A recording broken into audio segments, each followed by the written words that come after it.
పాల ధరలు దిగొస్తున్నాయి. ఉత్పత్తి సంస్థల మధ్య పోటీ పెరగడంతో నిన్న మొన్నటి వరకు ఆకాశానంటిన రేట్స్ అమాంతం పడిపోతున్నాయి. మండే ఎండల్లోనూ పాల ధరలు దిగిరావడంతో పబ్లిక్ హ్యాపీగా ఫీల్ అవుతున్నారు.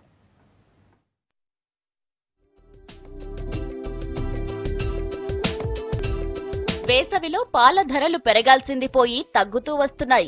నిన్న మొన్నటి వరకు పోటాపోటీగా ధరలు పెంచిన సంస్థలు అదే స్థాయిలో తగ్గించుకుంటూ వస్తున్నాయి. దీనికి కారణం కంపెనీల మధ్య పోటీ అని అంటున్నాయి మార్కెటింగ్ వర్గాలు.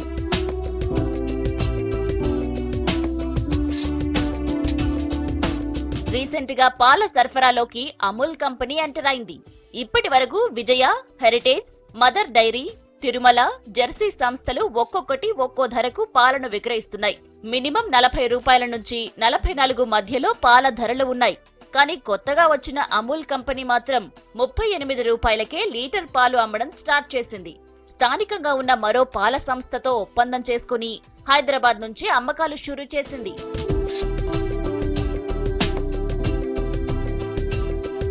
అమూల్ దెబ్బకు అన్ని సంస్థలు కుదేలవుతున్నాయి. దీంతో పాల ధరలు తగ్గించాలని డిసైడ్ అయ్యాయి. మదర్ డైరీ లీటర్ పాలను 42 రూపాయల నుంచి 38కి తగ్గించింది. తిరుమల డైరీ 42 రూపాయల నుంచి 40కి, హెరిటేజ్ 44 నుంచి 40 రూపాయలకు తగ్గించింది.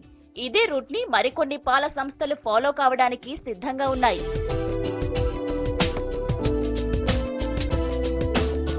పాల ధరలు ఒక్కసారిగా తగ్గడంతో ఖుషీగా ఫీల్ అవుతున్నారు పబ్లిక్. ఇదే సిట్యువేషన్ ఇంకా కంటిన్యూ కావాలని కోరుకుంటున్నారు.